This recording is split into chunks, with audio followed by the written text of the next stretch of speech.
એક સરસ મજાનો વિજ્ઞાનનો સિદ્ધાંત છે અને સિદ્ધાંત સમજાવવા માટેની આપણી આ પ્રવૃત્તિ છે. બાળકોથી સિદ્ધાંત સીધો સમજી શકે અને આત્મસાત કરી શકે એટલા માટેની આ એક સરસ મજાની પ્રવૃત્તિ.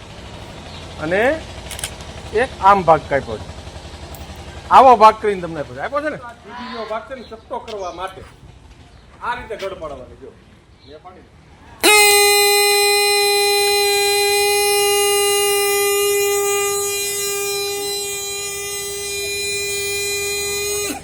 શું થયું? શું કામ વાગ્યું? શું કામ વાગે છે? એની પાછળનો એક વિજ્ઞાનનો સિદ્ધાંત છે, એ તમે મને કહો. શું કામ વાગે છે? ઘણી વાર આપણે તીક્ષ્ણ અવાજ, જાજો અવાજ સાંભળે, ઘણી વાર ધીમો સાંભળે. એની પાછળ કારણ છે આનું કાર્યક્ષેત્ર, એટલે કે એની લંબાઈ, પહોળાઈ અને એનો પરિઘ. આ તમે ટૂંકો કરો ને અવાજ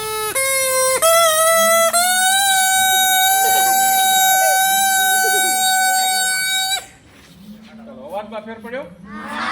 હવે મને સમજાવો કે આની પાછળનો વિજ્ઞાન એટલા માટે કે એમાં ધ્રુજારી છે. શું છે? અંગ્રેજીમાં વાઇબ્રેશન કહેવામાં આવે છે. શું કહેવામાં આવે છે? કોઈ પણ વસ્તુ તમને કાને સંભળાય છે ને, એમાં વાઇબ્રેશન છે, ધ્રુજારી છે, એટલે જ સંભળાય છે. હું બોલું છું ને તો મારા સ્વર પેટીમાં નાખી અને પછી વગાડવાનું. જો આ રીતે